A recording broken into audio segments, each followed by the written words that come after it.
Hey there! The restoration of the 68-ton IS-7 tank is underway in Russia.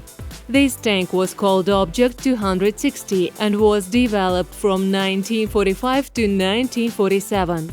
Its production was limited to 6 prototypes and a small number of pre-production vehicles produced in 1949.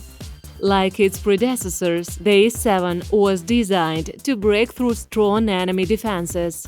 It had good armor protection and a powerful 130mm automatic cannon that could fire an incredible 6 to 7 rounds per minute.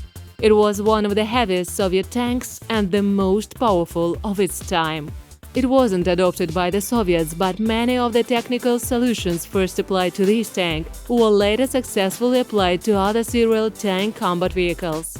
To date, only one surviving example is known, located in Moscow at the Kubinka Tank Museum. Due to many years of inactivity, the engine and transmission had to be repaired.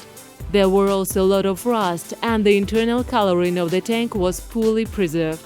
Soon, IS-7 will be fully restored and will take part in exhibitions and parades of rare military equipment.